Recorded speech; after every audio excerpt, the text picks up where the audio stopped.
अगर फोकट में भी प्राइस दे रहे हैं ना, मतलब उतना टैलेंट भी नहीं चाहिए, लेकिन प्राइस मनी 1000 रुपए तक है तो उसको भी वैगरिंग नहीं माना जाता। ये मेरा इंटरप्रिटेशन, नहीं समझे? मैं बता रहा हूँ, एक चेस कॉम्पिटिशन हुआ, 1 लाख का प्राइस विनिंग है, फर्स्ट प्राइज, तो क्या ये वैगरिंग हो गया? नहीं। तो इसका मतलब ये जो लाइन लिखा है कि प्राइस कंपटीशन एक्ट जो है 1955, उसके हिसाब से गेम ऑफ स्किल को वैगर नहीं मानेंगे अगर प्राइस मनी कितना तक है, 1000 तक। इसका मतलब ये है कि जो अदरवाइज वैगरिंग में आ जाते वो भी नहीं आएंगे अगर वो कहां तक प्राइस मनी है, 1000 तक। ये मेरा इंटरप्रिटेशन है, मेरा पर्सनल इंटरप्रिटेशन, आपका कुछ और भी हो सकता है। क्लियर है कि नहीं अभी पॉइंट? मतलब ये 1000 रुपए का लिमिट क्या चेस वाले या किसी दूसरे स्किल वाले गेम्स के लिए लगाया गया? नहीं, ये इसका मतलब ये है कि वैसे गेम्स के लिए है जहां स्किल कम और लक ज्यादा काम करता है। Again third point, speculative transaction, an agreement or a fair market transaction where the parties intend to settle the difference between the contract price and the market price of certain goods or shares on a specified date is a gambling and hence void. Generally speculative transactions भी gambling या वैगरिंग में covered होते हैं, generally, हर बार नहीं, मैं बताऊंगा। Speculative transaction क्या होते हैं पहले समझिए। आपने एक कोल्ड स्टोरेज वाले के साथ एग्रीमेंट किया कि 1 महीने बाद आप क्या मुझे पोटैटो बेचोगे 5 ट्रक, कितना ट्रक आलू बेचोगे? कोल्ड स्टोरेज वाले के पास आलू का स्टॉक। उसने बोला हाँ ठीक है, 1 महीने बाद दूंगा मैं। कहें कितना हुआ? 1 ट्रक का 5 लाख रुपए मान लो, तो 25 लाख रुपए का सौदा हो गया। 1 महीने बाद मार्केट प्राइस है उस ट्रक का 28 लाख, मार्केट प्राइस बढ़ गया। तो मैंने उसको बोला एक काम करिए भैया, आप मेरे को आलू मत दीजिए, आप इस आलू को मार्केट में क्या करिए, बेच दीजिए 28 लाख में, मुझे आप केवल क्या दे दीजिए, 3 लाख रुपए मेरा प्रॉफिट। अगर ऐसा इंटेंशन सौदा करते समय ही था तो इसको स्पेकुलेटिव ट्रांजैक्शन मानेगा। मतलब इंटेंशन क्या था? आलू खरीदने का नहीं, इंटेंशन क्या था? प्रॉफिट कमाने का, या लॉस हुआ तो मेकअप कर देंगे। मतलब वेगरिंग हो गया ना एक तरह से, प्रॉफिट हुआ तो मेरा, लॉस हुआ तो दे देंगे। क्लियर है? और जो जिसके पास आलू का सौदा कर रहे थे उसे भी क्लियर था ये आइडिया कि ये पार्टी यही चीज करने वाला है और वो एग्री करते हैं, तो कौन सा ट्रांजेक्शन है ये?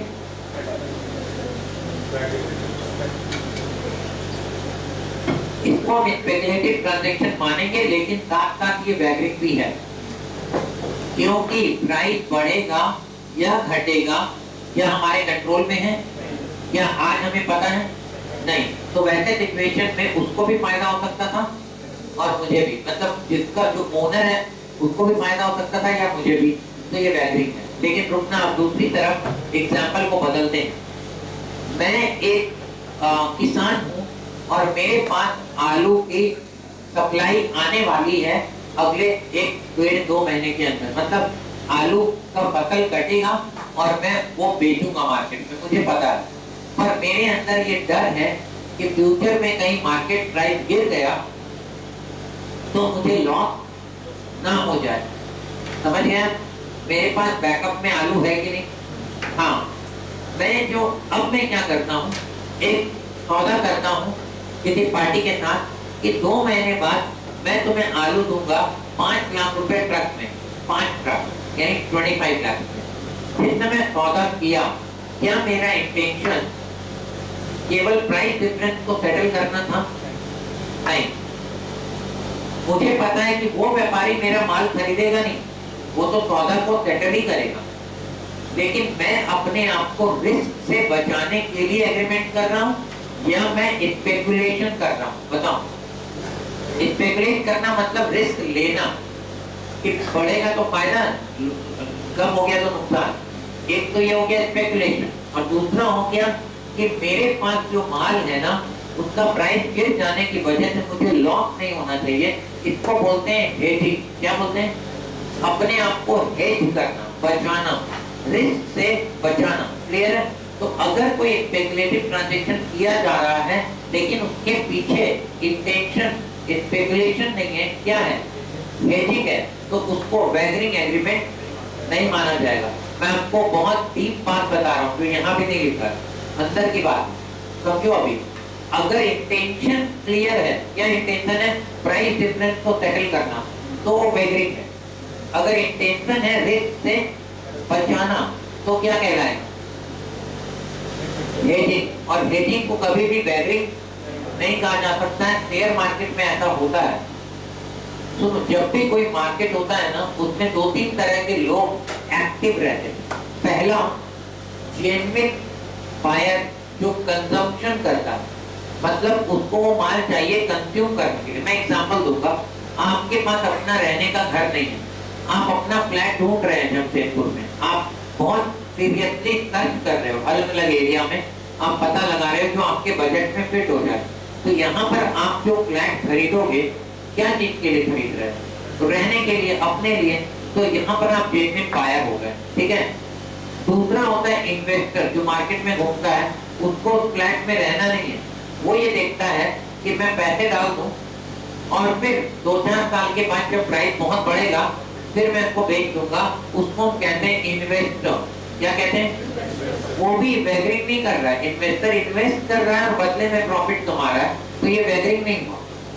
और तीसरा होता है स्पेकुलेटर, मतलब वो क्या करता है, स्पेकुलेट करता है, मतलब वो ना तो बायर होता है ना सेलर होता है। सुन लो अभी, मतलब ना उसको खुद के रहने के लिए चाहिए, ना उसको इन्वेस्ट करना है। उसका क्या काम है, वो घूमता रहता है मार्केट में और पता करता है कि क्या कोई फ्लैट सस्ते में बिक रहा है, तो वो उसको खरीदता नहीं है, वो खाली पता करके रखता है। और फिर ढूंढता है मार्केट में कोई सेलर है क्या जो उसी फ्लैट को क्या करे, ज्यादा में खरीद ले।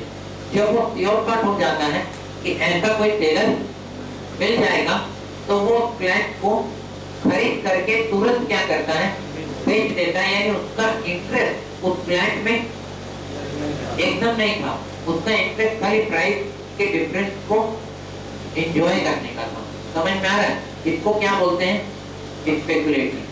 स्पेकुलेटर जो होते हैं, स्पेकुलेशन ट्रांजैक्शन जो होते हैं वो वैगरिंग होते हैं, लेकिन जो इन्वेस्टर इन्वेस्ट करते हैं या जो बायर अपने लिए खरीदते हैं, वो सब वैगरिंग में नहीं आता कभी, ठीक है। और डिटेल में नहीं जाऊंगा, आपको ये फाइनल में एक चैप्टर पढ़ना है जिसका नाम है डेरिवेटिव।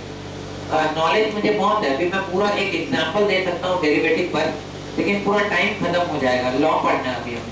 तो डेरिवेटिव कॉन्ट्रैक्ट जो है वो बेस्ट एग्जांपल है स्पेकुलेटिव ट्रांजैक्शन के, और आपको पूरा एक चैप्टर पढ़ना पड़ेगा डेरिवेटिव कॉन्ट्रैक्ट, क्लियर है। और उसको जब पढ़ेंगे तब समझ में आएगा स्पेकुलेशन क्या होता है। अभी बहुत सिंपल वर्ड में मैंने आपको समझाया है कि अगर इंटेंशन जो है वो प्राइस डिफरेंस को सेटल करना है, then it is speculation.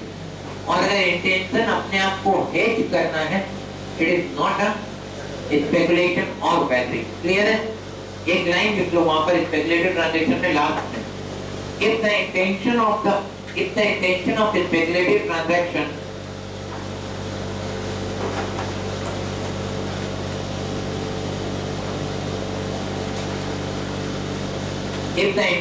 speculative transaction to hedge against risk, if the intention of speculative transaction to hedge, HEDGE, if the intention of speculative transaction to hedge against risk, then it is valid.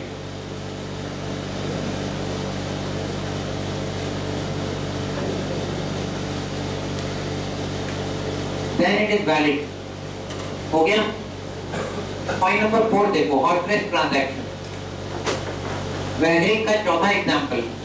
A horse race competition where price payable to the bet winner is 500 or more is not a wager.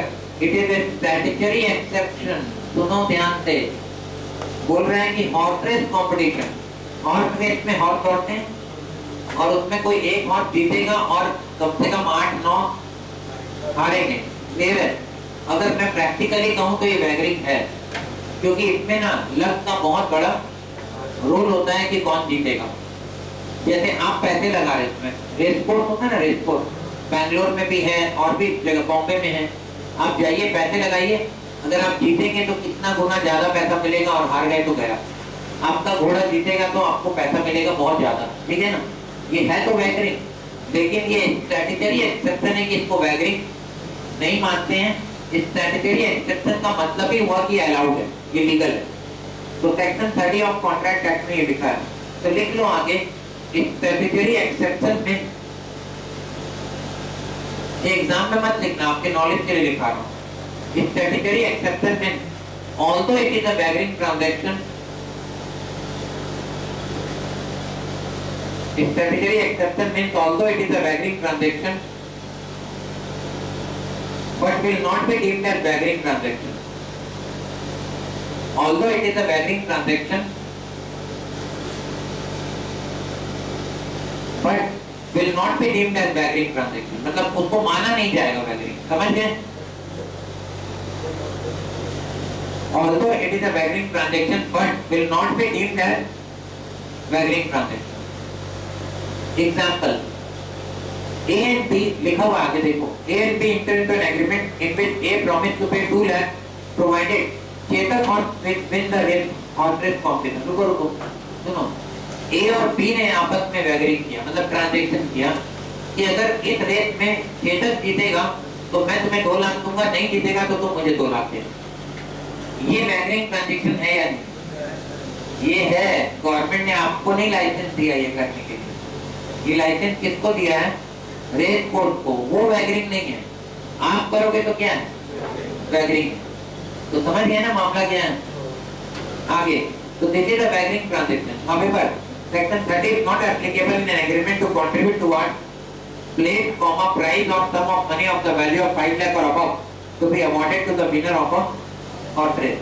तो इसको याद रखने की जरूरत नहीं, इतना खाली याद रखना कि अगर हॉर्स रेस जो है प्रॉपर गवर्नमेंट के परमिशन से चल रहा तो वो वैलिड है। अगला point, transaction resembling with wagering transaction but are not void. कुछ ऐसे ट्रांजैक्शन होते हैं जो लगता है कि वैगरिंग है लेकिन वॉइड नहीं माने जाएंगे। पहला chit fund. Chit fund does not come within the scope of wager section 30। अब आपको मैं पहले बता दूं चिट फंड क्या होता है। चिट फंड होता है कि सपोज 20 लोग आपस में मिल गए और उन्होंने क्या किया, बोला कि हर महीने सब लोग 20-20 हजार रुपए कंट्रीब्यूट करेंगे और ये 20 महीने तक चलेगा। और 20,000 इंटू 20 करेंगे तो 4 लाख रुपए होते हैं। तो पहला महीना जो चिट फंड खिलाता है ना, वो पैसा पूरा उसका, मतलब वो किसी और को नहीं देगा, वो रख लेगा खुद 4 लाख। और उस पर उससे कोई ब्याज भी नहीं देना पड़ेगा क्योंकि उसे पूरा 4 लाख मिल रहा।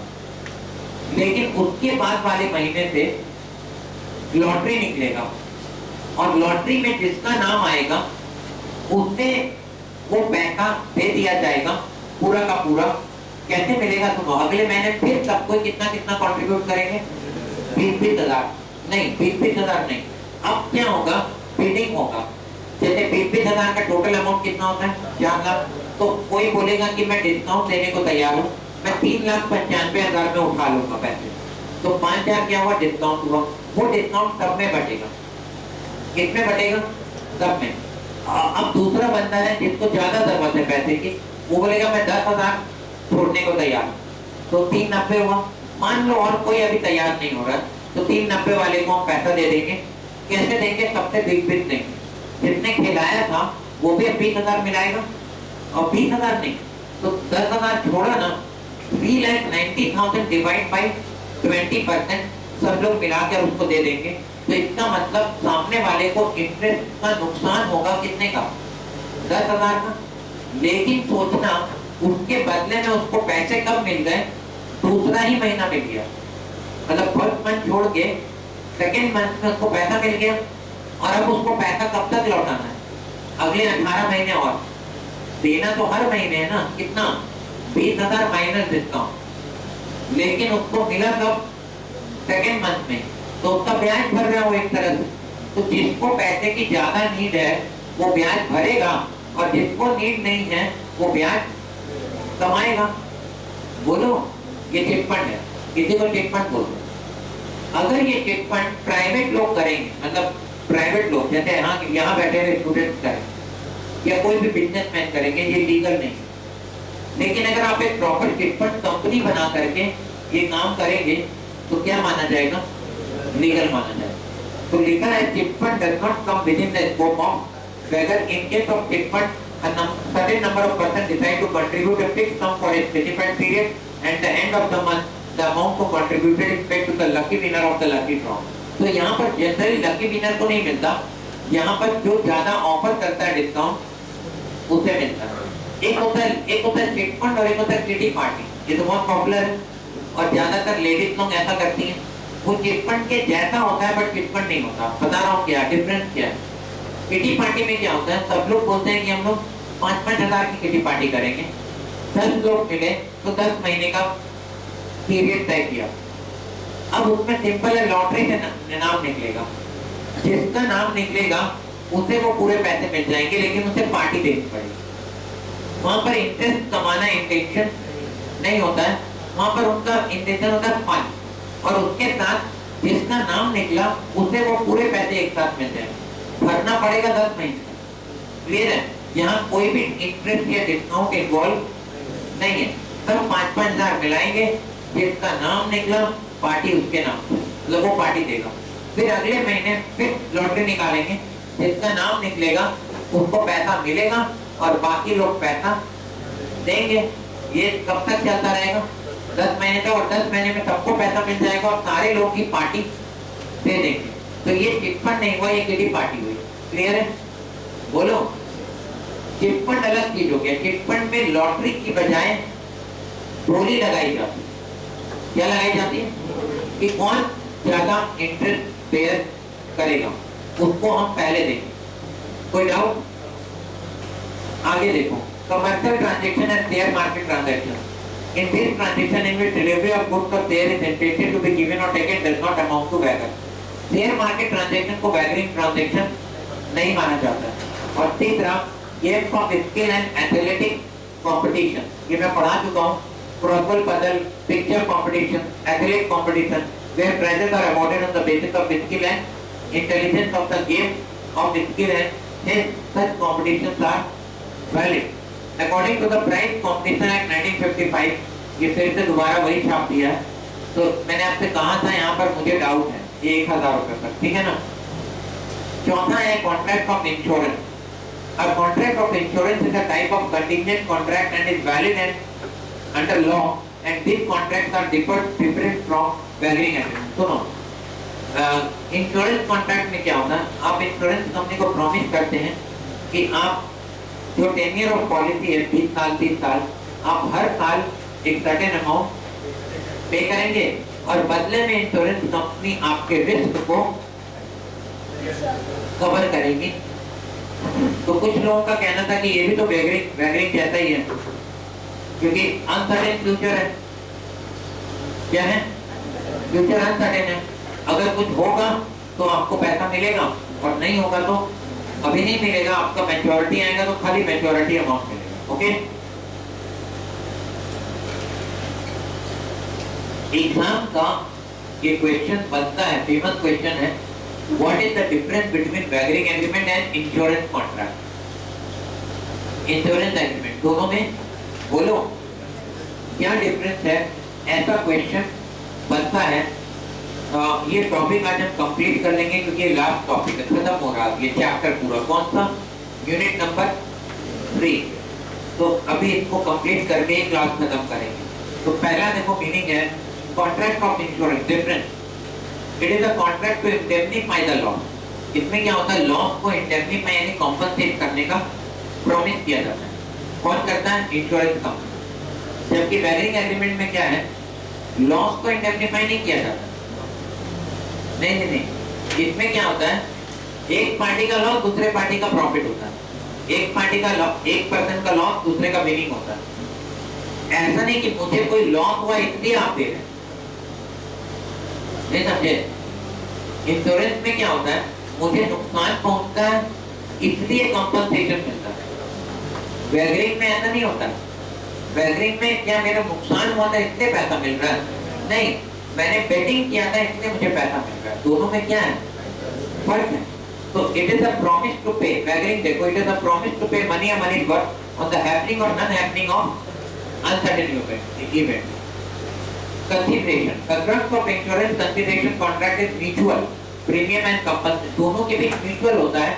मैंने प्रीमियम पे करने का प्रॉमिस किया और इंश्योरेंस कंपनी ने रिम्बर्स करने का प्रॉमिस किया अगर मुझे कोई लॉस होगा तो फ्यूचर में। यानी दोनों एक दूसरे को कुछ ना कुछ दे रहे हैं, दोनों एक दूसरे से कुछ ना कुछ प्रॉमिस कर रहे हैं। और यहाँ देखो वैगरिंग में कोई कंसिडरेशन इन्वॉल्व ही नहीं है दो पार्टी के बीच में, कोई कंसिडरेशन नहीं। मुझे क्या मिल रहा था जिसके लिए मुझे देना पड़ा 1 लाख? तो कुछ नहीं मिल रहा था।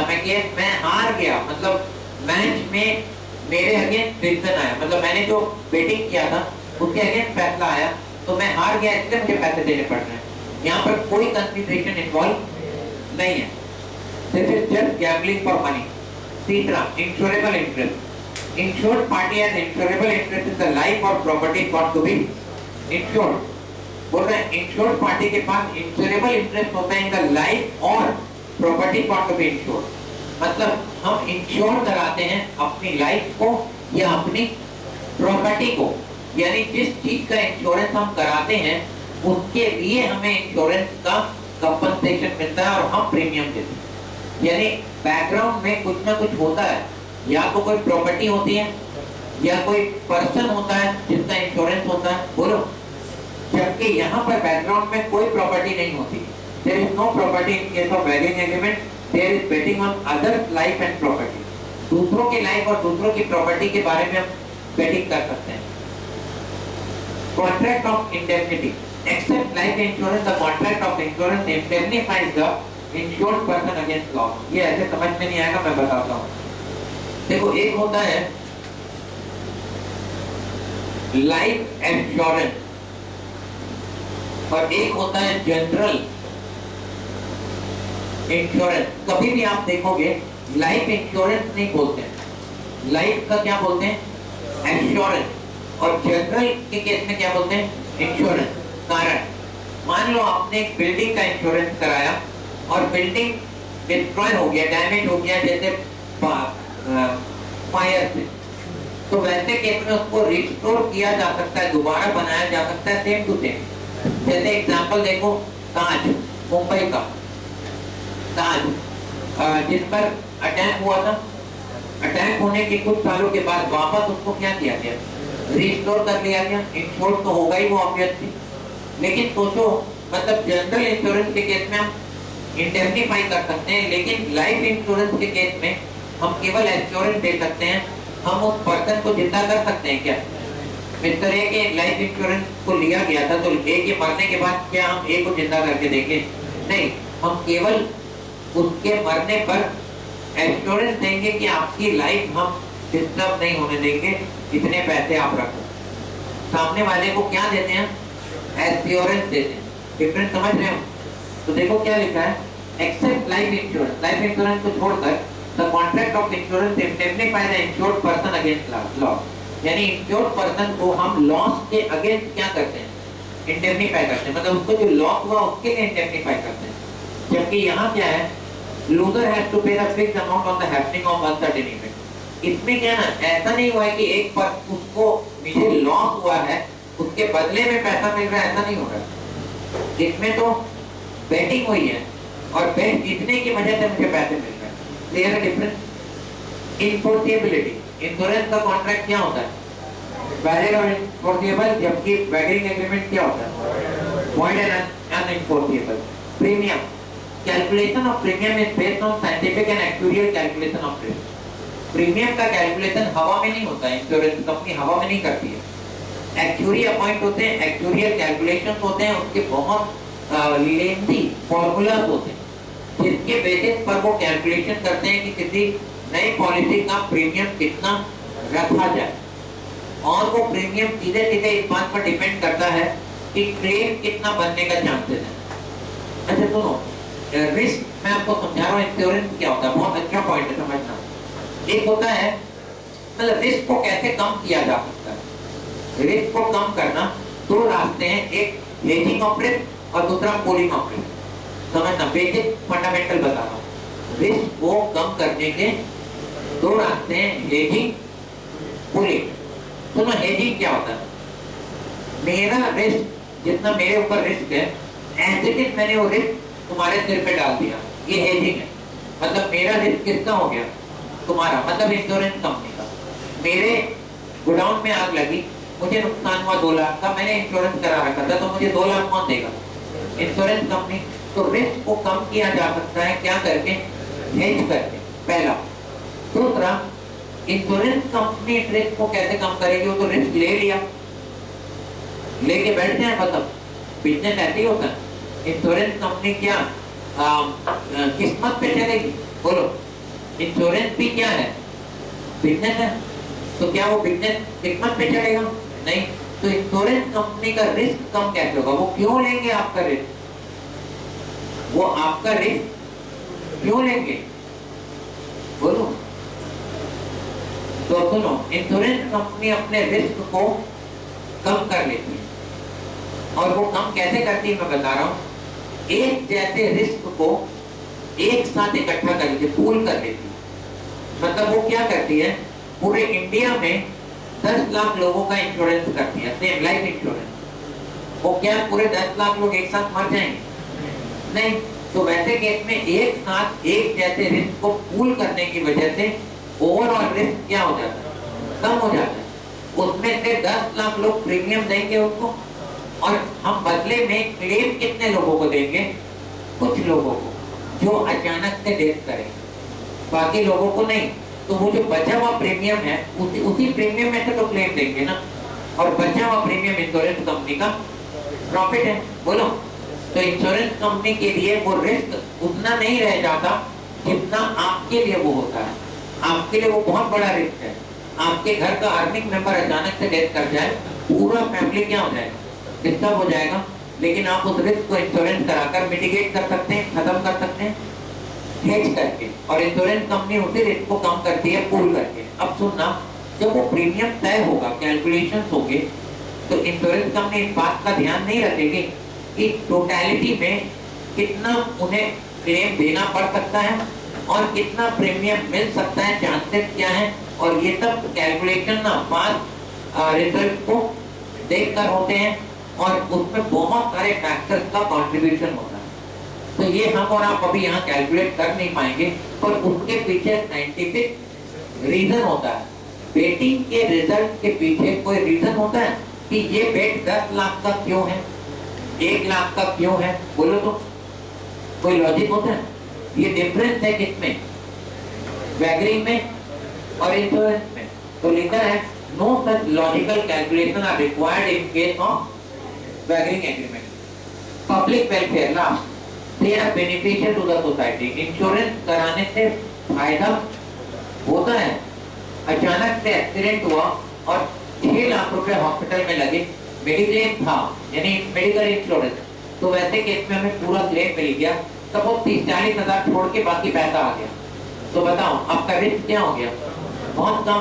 तो इंश्योरेंस हमेशा सोसाइटी के लिए क्या होता है? बेनिफिशियल होता है। जबकि वैगरिंग क्या होता है? पब्लिक वेलफेयर के अगेंस्ट होता है। इससे किसी का कोई भला नहीं होने वाला है। बोलो। सुनो, 10 जुआरी दोस्त हैं, रोज बैठते हैं, दारू पीते हैं, पार्टी करते हैं और ताश खेलते हैं, मतलब पैसा जुआ खेलते हैं, ठीक है ना? आप देखिएगा एक सर्टेन पीरियड तक अगर वो ऐसा करते रहेंगे ना, तो एक दिन वो आपस में इतना लड़ेंगे, आपस में इतना मारेंगे एक दूसरे को, जिसके बाद पुलिस पकड़ कर ले जाएगी। ऐसा कई बार होता है। क्यों होता है? क्योंकि वैगरिंग एग्रीमेंट में ओवरऑल रिजल्ट क्या होता है? 0-0-0, यानी किसी को कुछ मिलने वाला है नहीं। आज क्या हुआ, किसी एक ने 2000 जीता ओवरऑल में, तो ऑब्वियस है कि 4-5 लोगों ने 500, 400, 300 करके हारा है। दूसरे दिन कोई और जीतेगा, पहला वाला हारेगा। ये तो चलता रहेगा सिलसिला। और जब ये सब होता रहता है तो इन बिटवीन वो लड़ते इतने हैं कि वो बोलते हैं तुमने चीटिंग किया, तुमने फ्रॉड किया, तुमने ये किया। हम कुछ कंस्ट्रक्टिव तो कर नहीं रहे हैं, वहां पर कुछ ऐसा कर रहे हैं जिससे किसी का भला होने वाला है नहीं। इसीलिए ये वैगरिंग एग्रीमेंट सोसाइटी के लिए क्या होता है? नुकसानदायक होता है। किसी भी तरह का वैगरिंग एग्रीमेंट, आपको पता है, घर बर्बाद हो जाते हैं। अगर आपको चॉइस मिले, मन में एग्जांपल दे रहा हूँ, किसी लड़की को ये चॉइस